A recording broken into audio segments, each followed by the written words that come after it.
Hello, everyone. Welcome to our next episode of Distressed Deals Decoded. Today, we're going to talk about how to underwrite a distressed deal the right way. Most real estate professionals really don't lose deals because they lack opportunity. Most of the time, they lose the deal because they're misdiagnosing what they're looking at. So, today, what we're going to do is we're going to show you why or what a bad deal looks like and why it is often a misunderstood deal. Also, much more importantly, is we're going to explain how to tell the difference between a good deal and a bad deal. So, welcome to Distressed Deals Decoded, where real estate problems meet real solutions, brought to you by your friends at Asset Resolution Advisors. Today, I've got my colleagues, Patrick Butler. Say hi, Patrick. Hi, We Patrick. got Juan Nicasio. Hey guys, how are you? All right. So if you've ever looked at a deal and thought, geez, this doesn't make sense, or maybe the numbers don't work, there's really a pretty good chance that you weren't just missing the deal, you were just misdiagnosing it. You weren't quite sure how to make it a deal. And that's what we're going to talk about today. So, the big thing from our standpoint really comes down to execution, right? We see this daily, right? People look at a messy deal, they figure there are no margins. Their philosophy is, oh, this is going to take too long. And that's why 90% of the time, probably even more, investors, agents misdiagnose those deals and why they walk away from them. We've said it in previous podcasts that you probably all have all these deals coming in and you probably have them in your data already. It's just a matter of identifying where they fit and which grouping that you want to put them in so that you know how to convert them into revenue. And so that's why what we're saying is most people are trying to analyze these deals and they're just not trying, they're trying to figure out how to engineer it into what they know.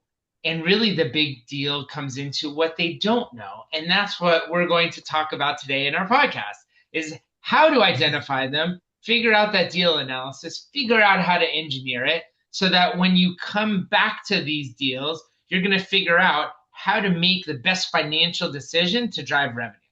So, Juan, let's talk about how the basics of underwriting and what people should really be looking at to make sure that they're maximizing what they're trying to identify. Yeah, so let's take out a piece of paper and a pen, guys. Take some notes here, some snapshots, or rewind this thing as many times as you need because we're really gonna dive a little bit deep today in regards to the 5 pillars of deal underwriting because this is probably the most vital process in understanding whether you have a deal, if you're wasting your time, or if it's something that you absolutely need to let go. So here we go. So number one, to simplify things, we have to understand is ownership and authority. A lot of people get this wrong. A lot of folks talk to or get on the phone with who a person that may seem to be authorized, right? And sometimes, and most times, you're dealing with the folks that maybe have a self-interest in the property but don't have any authority or not even on title, right? Most people don't even check to see who is on title, who's on the deed, in order for you to even move forward with getting an agreement or moving forward on getting a listing for that matter. A lot of people mess up right there and then. We see these type of cases all the time where it's like, well, I got this agreement from said person because their uncle or their brother or mom, dad passed away, but there's maybe 5 or 6 siblings and no one's done a probate. No one's checked to see if this thing's in a trust. So things like that are the number one key is do we have the right owner? Do we have the right authorized person to sell this property so that we're able to go ahead and move forward? If you do not have that, you need to pump the brakes and make sure that, and I know it sounds very elementary, but you got to make sure that you have the right person on either on title or through a probate process like an executor of an estate in order for you to go ahead and try to move forward on that distressed asset. Is the property in bankruptcy? you should know that, before you go ahead and move forward, because there's different ways to navigate through that particular process, right? And again, do you have the right decision maker? Okay. Pillar number two would be property condition and value. Man, I cannot tell you how many times we run into this situation. We literally got one, I think it was yesterday, where folks just don't seem to understand how to really evaluate properties, and they're trying to fit a square peg in a round hole. There is a very, very big difference between an as is value and an as repaired value, like an after repaired value. And I think that most people misunderstand what that means, okay? Where an as is value is clear as day. It's the value of this property today. What is this property in this current condition, in this market climate? What is that worth today?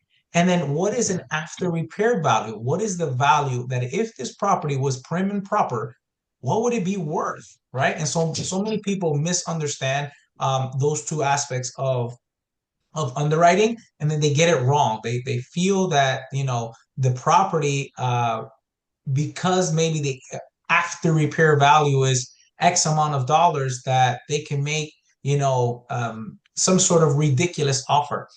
Hidden issues, right? A lot of people are not diving deep, and or potentially they're not getting inspection reports, which it kind of that's kind of crazy. I would get an inspection report even if it cost me a couple $100 so that I understand the actual, structure itself. Do I have a ton of deferred maintenance? Do I have structural issues? Do I have termite issues, etc.? Because that's going to skew the values, right, and condition of the property, especially when it goes to a lender. We have something to prove here, right? And then the impact on lender versus investor decision. So a lot of people, they are dying to get a smoker of a deal by saying, well, the property is going to need all this work. And, as an investor, I got to, make sure that I have the right repair estimate. And then I got to bake in my profit. And then I go back to people and I'm like, do you understand that the lenders don't really care about how much profit you're looking to make as an investor? That they're not for investor. They're there to clear out a debt on this said property. They don't really care how much money you're looking to get. They're not going to bend the rules because you need to make 20, 30, 40% profit on a flip. That's just not the way it works, guys. Number three, and then I'll pass it on to my buddy Patrick, is the debt stack. You need to understand how to evaluate that. This step, it requires just a little bit more digging, because this is what's going to help you understand, like, how much fight do we have to put into it? How much leverage do we actually have on this deal? Are you working with only a first mortgage? Is there a second mortgage? Is there a HELOC on there? Is there some judgments? Are we working with HOA liens? Are we dealing with HOA back payments? Are we dealing with back taxes? Do we have partial claims, solar liens? I mean, it can be a ginormous stack of different other liens and violations that are stacked into this deal, so that you can say, hey, look, for this deal that's worth $100,000 on the best day, I don't know if I want to go through, 4, 5, 6 months to go get myself a reduction of $6,000. Or am I dealing with an asset that's worth $500,000? And yes, it has a lot of mess. Can I extract some value? Is there some leverage on here? Yeah, potentially I can go and deal with 3, 4, 5 of these stacks, because at the end of the day, it's going to be worth it. I might be able to get $100,000 equity position on this type of deal. So again, those three aspects, those first three, are the most pivotal ones for you guys to be able to understand whether this is something you guys want to move forward with or not, because a lot of people spin their wheels on the things that they should have discovered prior to moving forward. Patrick, Yeah, what else do man. we got? Well, let's move on to number four. But I took a couple things out of this conversation for sure in the underwriting process. if you can get into the habit of underwriting for the sake of underwriting and then figure out where does this deal fit into the grand scheme of things, you're going to have a much better outcome every single time than Mhm. trying to jam that square peg into that round hole. So all good stuff. And even things like the valuation, making sure you've got the right people to help you do that valuation because Juan, you said it, the as is condition as is as of when, right? Sometimes these comparable sales are 6 months old, maybe a year old, and today's as is value may be very different because of changes in the marketplace. So the next piece of the puzzle is the legal status and the timeline. So Juan, you said it, man. We deal with these probate deals all the time. There are multiple heirs. So is there the ability to sell that property if you could sell it today with the ownership that's in place? But we're also looking at timelines as well, right? So before we talk strategies of, oh, I want to either fix and flip this or I want to do innovation, maybe I just want to do a short sale and get out of there quickly. What kind of time constraints are there on this property? For example, has a foreclosure been filed? Well, that by definition can mean a lot of different things. Banks will file notices of default, which starts the process. Technically, the property is in foreclosure, but it's not heading towards the sale date at this time. So the first thing we want to look at is that. Is there a sale date scheduled? At Asset Resolution Advisors, one of the things that we look at is if you're within 37 days from a sale date, the bank has no requirement to look at other loss mitigation outcomes. So you want to be there sooner than later. And that's why a lot of the stuff that we talk about, some of the tips and techniques of how to find properties even before the notice of default is issued can save you a lot of time and a lot of grief. The second thing is if that auction date is on the calendar, that's your drop dead date, folks. If you don't have a solution for that, such as the homeowner may want to file bankruptcy. And if they're in the right situation where that bankruptcy can postpone the sale, that may be a solution. But once again, is that something you want to get involved with? Maybe yes, maybe no, right? If you're just doing, wholesaling, you may not want to get into all the legal ramifications. So your underwriting on that particular deal might say, not for me. Let me move it down the conveyor belt to somebody that may want to deal with that stuff as opposed to myself. Juan, you mentioned bankruptcy. For sure, bankruptcy has a life cycle of its own. That usually will forestall a foreclosure that's coming up, but now you've got a whole other set of criteria. So again, we deal with that all the time at Asset Resolution Advisors. We sell bankruptcy properties for trustees, as well as properties that have popped out of the bankruptcy because the trustee chose not to sell it. This is all part of the underwriting process. And I know a lot of folks that are listening to this right now might be saying, I don't want to do all that work. Exactly. That's part of the reason why we're here. Once you do it a lot, you get good at it. It's something that's very important. Are there any code enforcement issues that are under the gun on timelines? Those daily fines can add up very quickly. I mean, we've seen so many deals that had tens, if not hundreds of thousands of dollars of code enforcement violations on there. So most investors and real estate agents tend to guess a little bit, use a little bit of that, PFFA, pluck figure from air. And the A is often defined as something else in most cases, but this is a PG rated program. So strategy without the proper timing is really just a theory. Number five, the fifth pillar, is your exit strategy, alignment with your underwriting. Again, don't force the deal, fit the deal. So we talk about it all the time here at Asset Resolution Advisors. What are some of the most common exit strategies? And some of them pay higher dividends than others, but usually the ones with the higher dividends are fewer and farther between. So do you want to look for the needle in the haystack, or do you want to monetize on all of the hay strands themselves? That's our theory, is let's monetize on everything. So short sale, we all know what that is. When the debt exceeds the value of the property, there are some cases where you can get spreads on those deals. And again, that's part of the underwriting process, folks. That's where we find the missing mortgages or HOA surpluses or things in that underwriting that completely change the landscape of that transaction. If it's a bankruptcy sale, is this a court approved sale? In which case, where is the margin there? And again, we can go down that entire path through our education as well. But what we have found in bankruptcy, better off as an investor if you can get it post discharge or once the trustee has abandoned the asset from the estate. Novations, once again, these are great opportunities. If there's enough retail upside on these transactions, you may be able to go down that path and let somebody else deal with some of the headaches on the back end. All part of your underwriting and your exit strategy conclusions that come from that. Creative financing. We were just talking about a deal. One, again, Mr.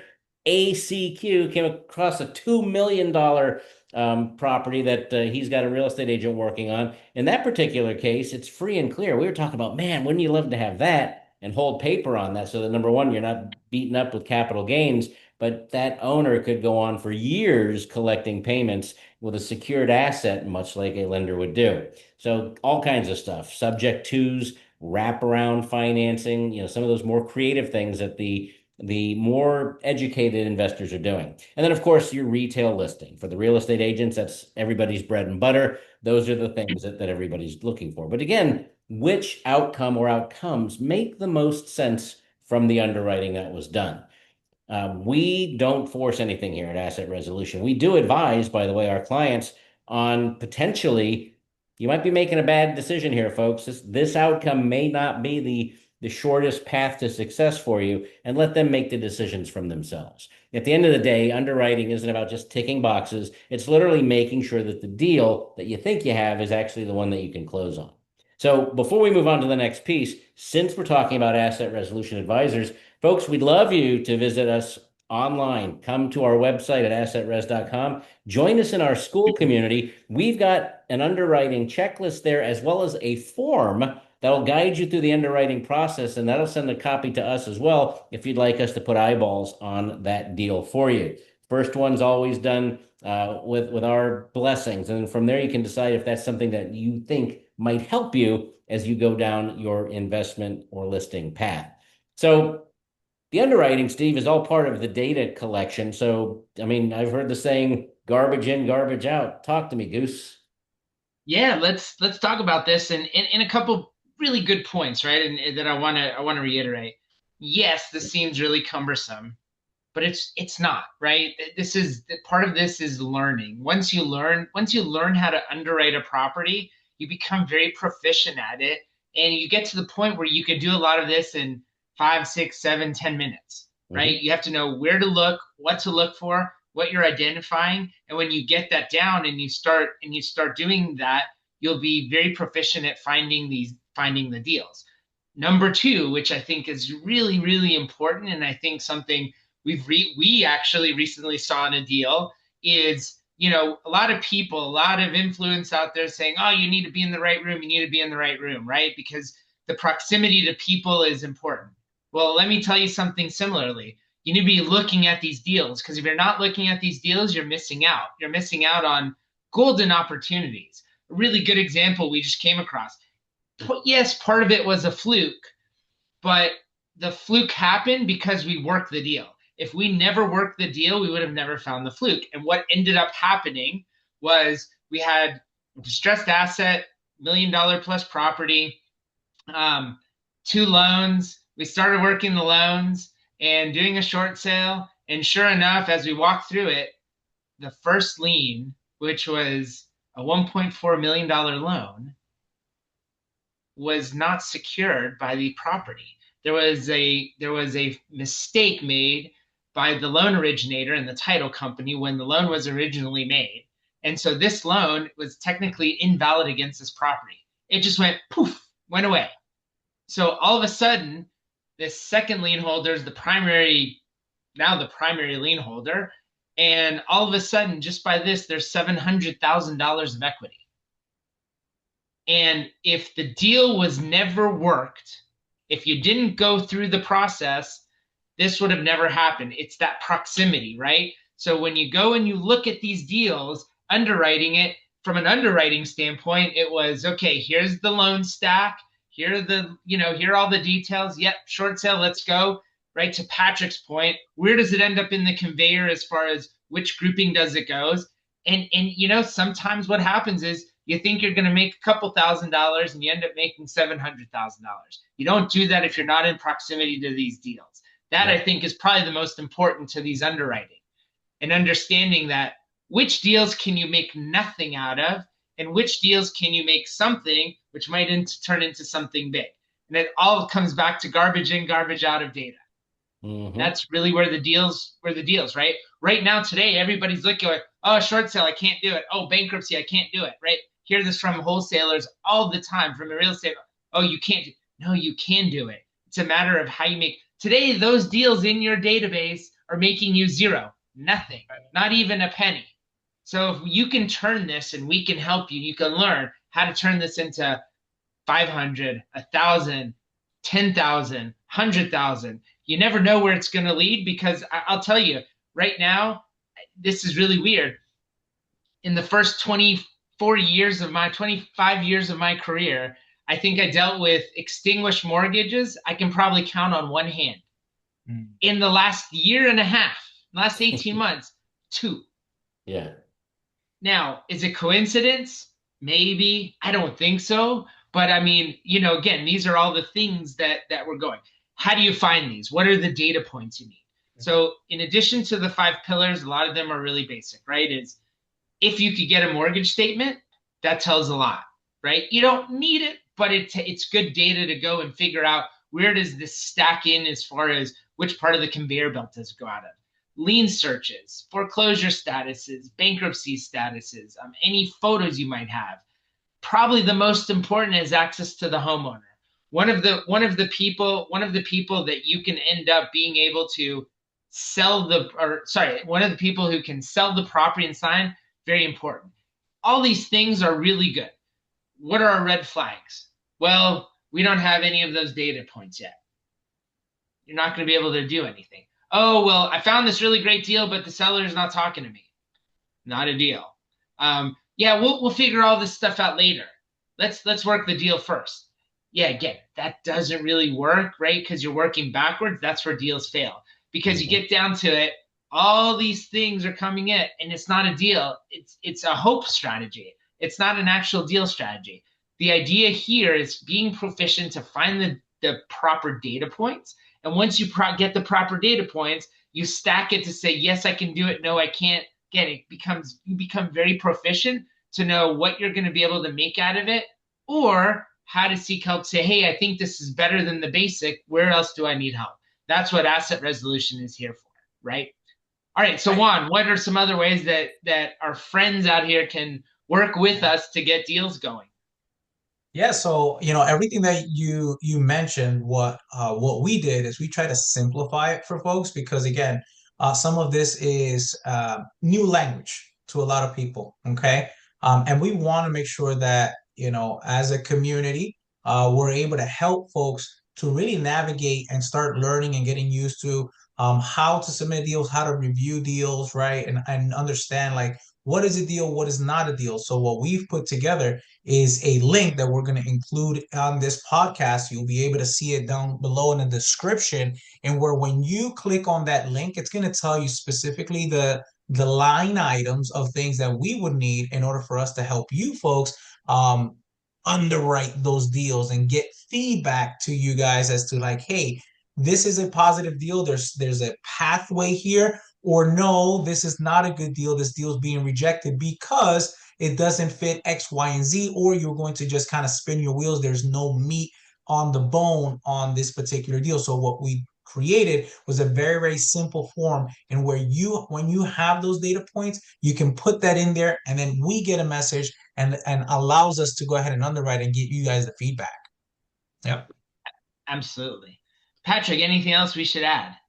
No, I mean it doesn't get much easier than that. And I think the moral to this story, it's funny, you could talk to two different successful investors. And what is your strategy that you're finding these six-figure hits every single year? The one guy might say, or gal, I go looking for this specific type of a thing. I put 90% of my time into hunting for these things, and sometimes it takes me till the 11th hour to find one, but I get that doggone deal. And the other person doing the exact same productivity might say, I just work every single deal that I come across. Some of them I make a Mhm. couple $100 on, some of them I make a couple $1,000 on. But to Steve's point, every single year I run across one that's a banger. There's something in there that I find, or more than one, that pays me huge dividends. I start by looking at the haystack, not the needle, versus the other way around. And both Mhm. strategies can work. It really depends on You. I happen to believe in the law of large numbers, which is the more stuff you look at, the more stuff you're going to find. So this is a very important topic here at Asset Res. And Steve, thank you for hosting today's call for us. Yeah, absolutely. So let's bring this all together. So one of the most common things we get from investors is they ask us, "Hey, is this a good deal?" And the better question that we want everybody to ask is this a solvable deal? And what we mean by that is that does the investor have the ability or the capability or the information to be able to grab what they have and say, "Hey guys, I found a deal. How do we resolve it?" Right? That's what we're here. Asset resolution advisors. We're not just analyzing it. We're here to help you engineer those outcomes, right?